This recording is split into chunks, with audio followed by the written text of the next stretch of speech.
Hello, welcome to the Saturday edition of the Art to Science online activities.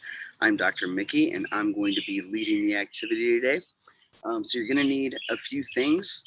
This is somewhat of a kind of a simple project, but I think it's a lot of fun, especially if you have a lot of people with you. Um, so the hardest thing to find that you're going to need might be these 35 millimeter film canisters. So before everybody had a smartphone, a lot of people had digital cameras. Before people had digital cameras, we used cameras that had physical film inside. And if you messed up taking a photo, that was one less photo you were going to be able to use on your roll. And so it used to be that you could go to CVS or Walgreens or any kind of place that had a 1 hour photo and just ask them for empty film canisters. You can still try that. The last time I tried, they looked around and had one of them. When I started doing these activities about 9 years ago, I could walk out with an entire bag of them. But now you can still get them, maybe one or two from different pharmacies or places that have 1 hour photos. I actually buy them in bulk off of Amazon now. So you can also get them on Amazon because they're really useful for different kinds of projects or just storage. The reason that we like these is that they have a tight fitting lid. And so there's a lid that really snaps on.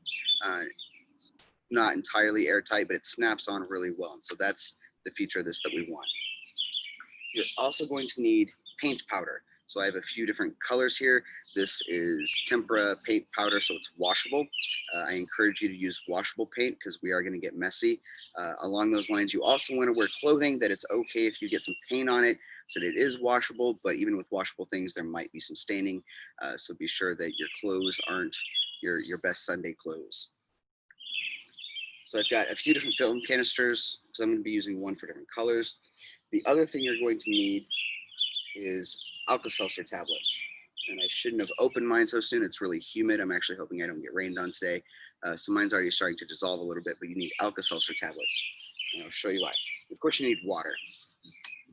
So I'm just going to use a water bottle so I can kind of control the amount of water that I put in. And with these Alka Seltzer tablets, you're going to be breaking them into smaller chunks. We're not going to need the whole thing. So I'm going to break this up a little bit. And I'm just going to take a small chunk and put it in here so that hopefully with the camera you can see what happens when we add Alka Seltzer to water. So see if I can do this without getting water on my camera or computer. I think you can see in there that it's bubbling. It's fizzing. So Alka Seltzer dissolves in water, and when it does, it creates a lot of bubbles. Those are the bubbles that we're going to be using for this activity. Get the water off my laptop. There we go. So when it makes bubbles, it creates extra gas.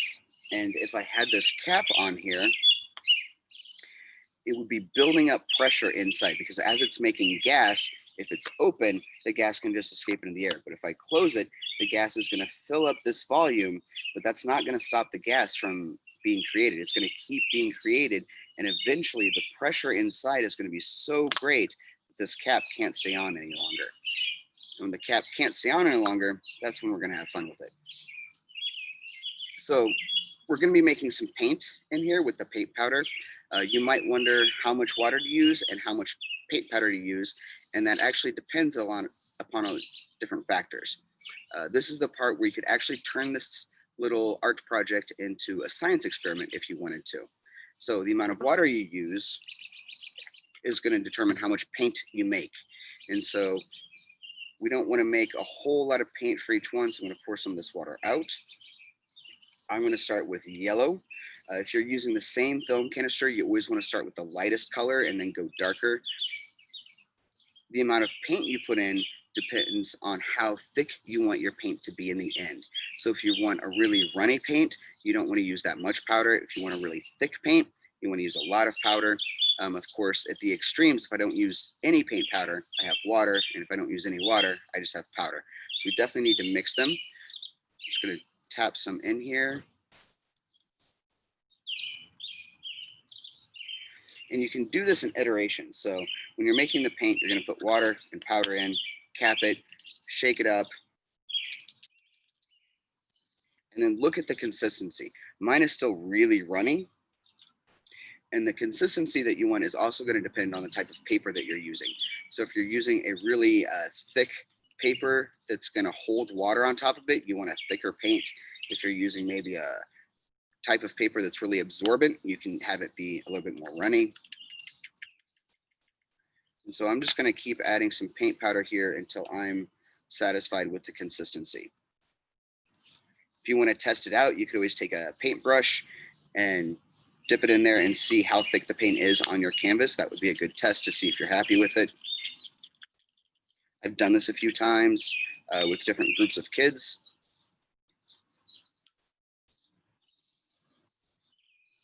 I can usually tell by looking at it, but to build that experience, you have to try out different things to see which one works the best for you. And if you wanted to do a science experiment with this, you would actually want to be measuring out the amount of paint powder that you're using, maybe in 1/4 teaspoon steps.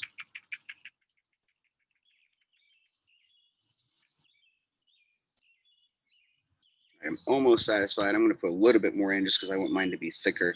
I've got a canvas behind me that I'm going to be using today.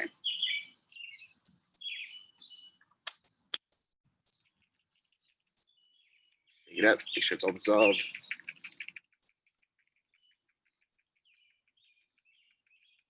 If you have asthma or some kind of breathing problem, you might want to wear a mask because this is powder, and when you're dumping it in here, there is some powder that gets into the air. You can see that my hands, maybe you can see my hands are starting to get yellow from it. So you might also want to wear gloves if you don't want to get paint on your hands. All right, that's looking pretty thick, so I'm happy with that consistency as I pour it out. The next trick, we want to make this explode, right? So what we're going to be doing is we're going to be taking just a little piece of Alka Seltzer. Here's another part where you could turn this into a science experiment.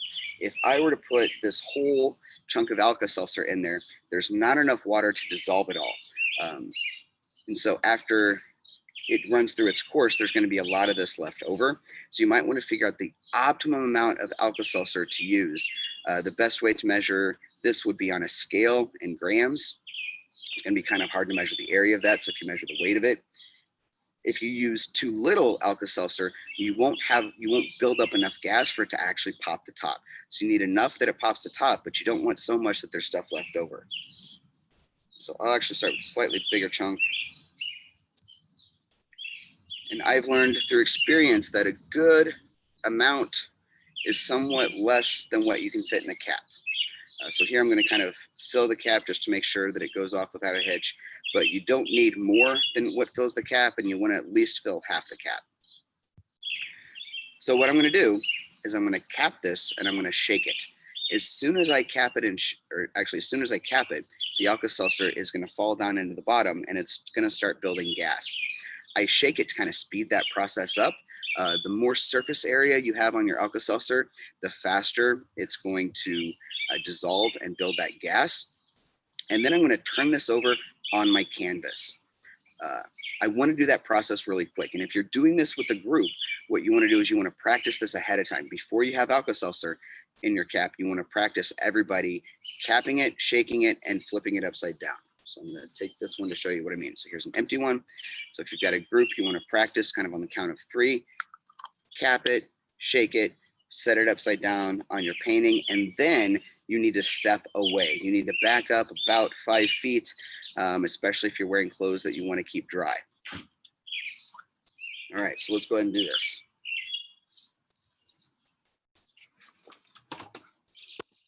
Hopefully you can see my canvas over there. My neighbor's going off to work.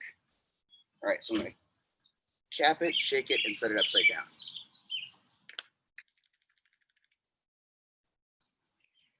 And then we wait. And how long we have to wait depends upon a variety of factors, namely how much water's in there, how much Alka Seltzer's in there, what the surface area of that is.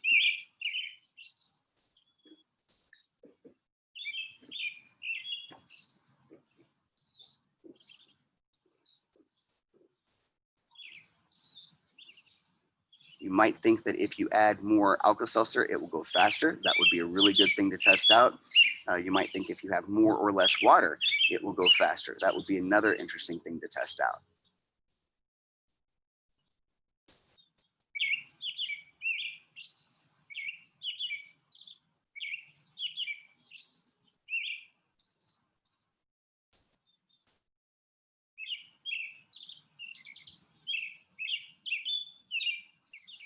So since we're near 4th of July, watching one of these is kind of like waiting for fireworks. Sometimes you think the firework is going to go off really quickly.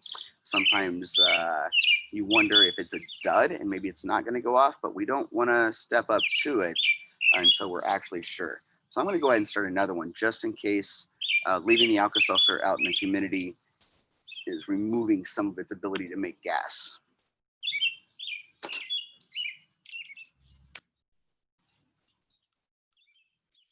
This time I'm going to add a lot more water just because I want to be sure that it's going to explode.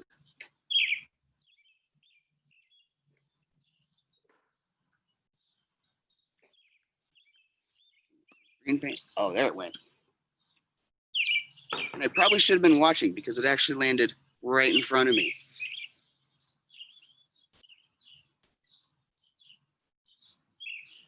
You say we made a nice splatter on there. And if I pour some of this out, there's still a little bit of Alka Seltzer left in there. So I had more than I needed. There's still a little chunk left over. What this also means is that I can reuse this.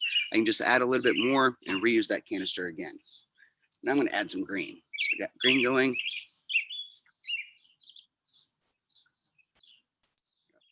Powder's not all shaken up. You really need to make sure that the paint powder is all dissolved. Otherwise, you're just going to get powder on your painting. All right, hopefully that's all shaken up.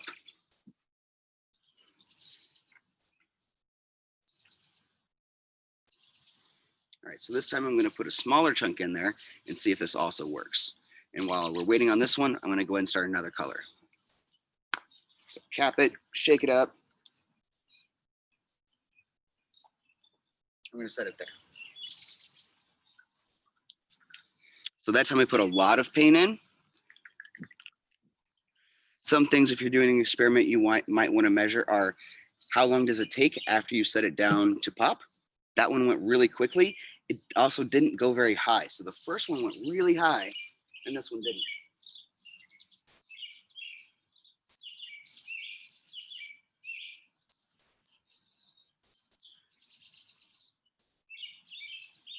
So there were a few differences in those two trials.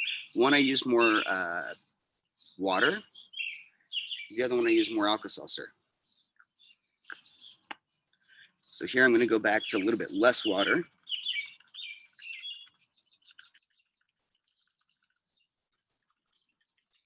Make sure I get it all dissolved in there.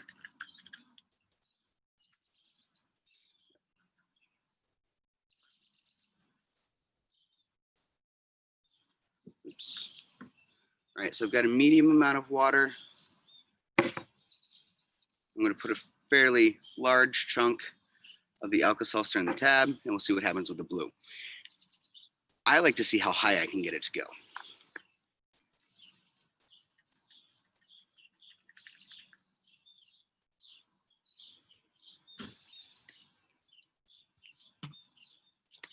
That one didn't go very high at all. It didn't even leave the surface.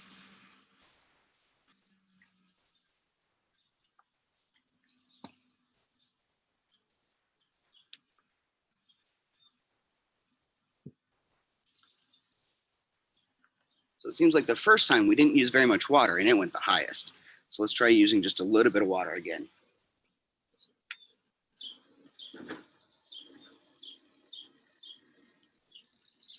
So I'm going to use a little bit of water. I've only got about a centimeter in the bottom of there. And I'm going to use a big chunk to see if I can get it to go higher.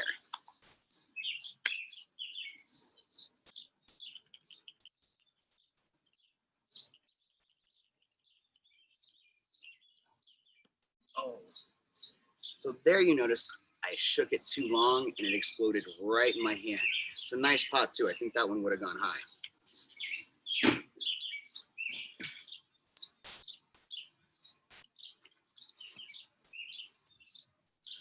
I really want to get a nice blue one on there. So if you're doing this with your family, you can all pick a different color. You'll want to stand around your painting at the same time, do a count off, set them down at the same time, and then everybody stand back. You can see if one person still is trying to set it down when everybody else is done, it might explode when you're down there in front of it.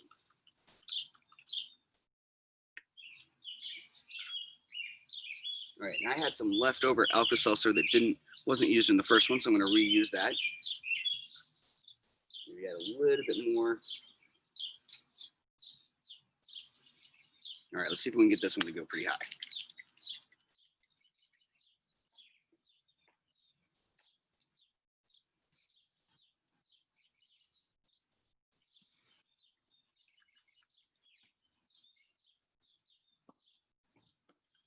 That one finally went pretty high. So it seems like if we use a little bit of water, it goes higher. And you might want to think about why that is. If we add a lot of water, we're also increasing the mass. And so you can imagine that if it's lighter, it's going to be a lot easier to make it go higher because there's less mass, so you have to do less work to raise it up. However, if you don't have that much water, you may not have enough for a good explosion. So there's going to be some happy medium where you have enough water for a nice explosion, but not so much that you can't raise it high up into the air.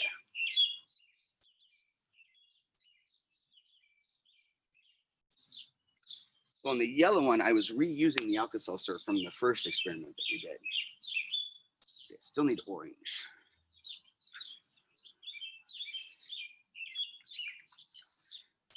So it seems like about 1 centimeter of water is working well for me. I'm going to try to keep using that amount.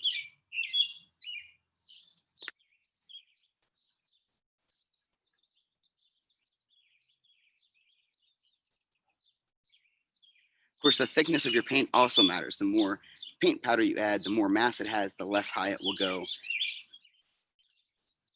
You could always try just adding a little bit of paint powder, a little bit of water with enough Alka Seltzer to create gas.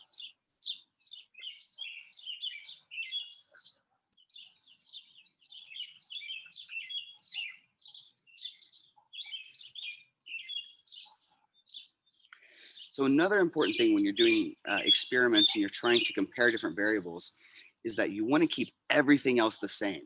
So I'm noticing that this yellow is taking a little bit longer than the others.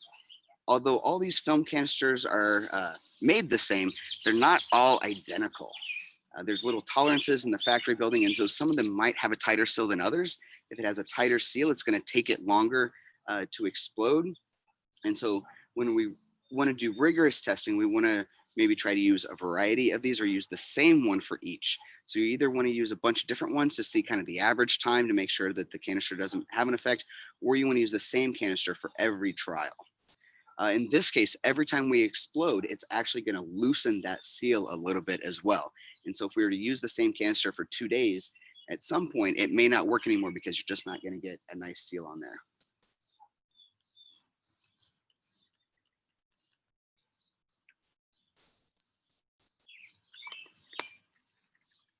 Still waiting for that yellow one. Last time it landed right in front of me, so I'm trying to keep my eyes on it this time so I don't get hit in the head.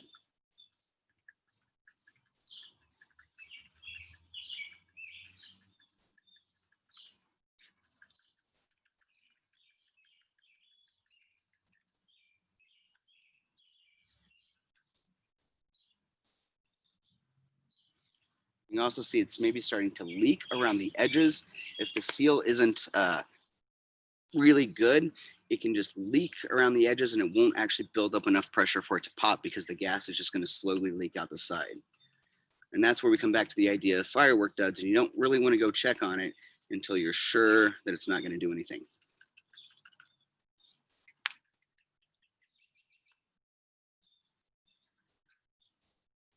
I'm just going to keep making other colors of paint while we're waiting for that yellow one again.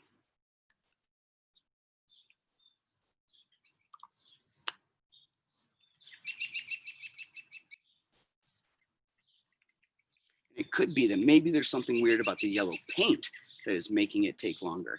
If we wanted to test that out, we would use the same canister, the same amount of water, the same amount of paint powder, the same amount of Alka Seltzer, and use a different color. So we'd have to use everything the same except the color to see if the color of the paint was actually making a difference. I don't know any reason why the color of the paint would in this case, but sometimes you don't know what to expect. And so that's how we figure things out, is we just keep one thing the same, or change one thing and keep everything else the same.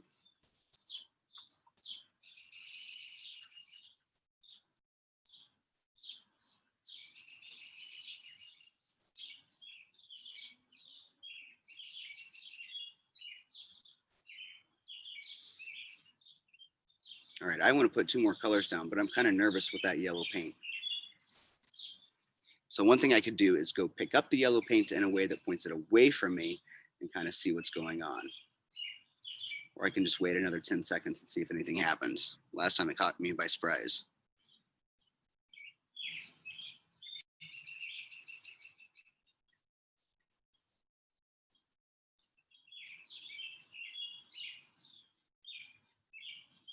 All right, so I'm going to keep my eyes on it, and I'm going to try to sneak around the side and add this orange in. Maybe the orange will go before the yellow does.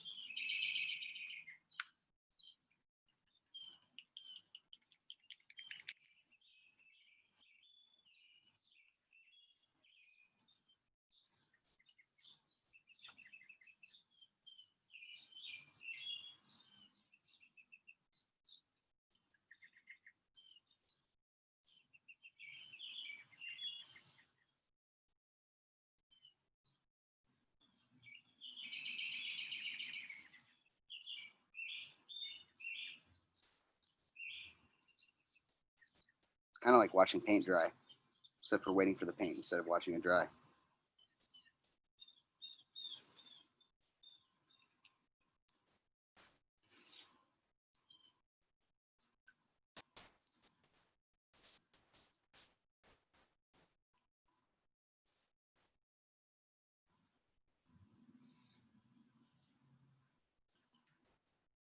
So I can tell you that my Alka Seltzer is slowly dissolving in the air because it is so humid outside right now. So that might be slowing down our ability to build up gas inside. So I'm going to go ahead and risk it and put another one down. I'm wearing a shirt that I intentionally wore today that can get dirty. Shake it really good.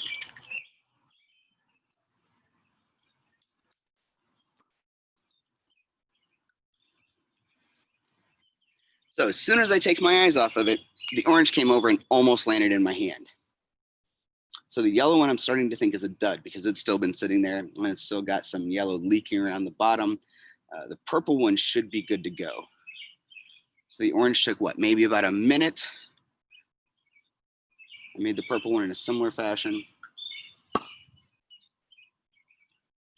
That one went about 12 feet high. So I think I found a really good mixture that's going to make it go high. The yellow one looks like it's not going to go, but you can keep doing this. And so I've only used 1 package of Alka Seltzer. I still have some left. If you divide them into quarters, that's more than plenty. You'll have some left over after each one that you can kind of keep reusing. Maybe dividing them in even 6 might be a good place. But again, that's where you can kind of test things out. So this is how you make exploding paint. You can do it without the paint, just for fun science experiments, or you can add the paint to make nice art projects. So hopefully you guys have fun with this. We've done this with a few different groups in different countries, even to make artwork for different organizations. So I think it's kind of fun. So that was today's activity. Come around maybe so you can see me here. So if you're enjoying these activities, go ahead and check out our website. I've been putting it in the link on the recorded YouTube versions. We have made some updates to the website, so be sure that you check those out. We don't currently have any supplies that we're going to be distributing next Wednesday, kind of reevaluating the program a little bit, and we're starting to get low on our supplies. We do have still some supplies from previous activities. If you missed them, you can try to email us and get those supplies. Otherwise, have a good Saturday.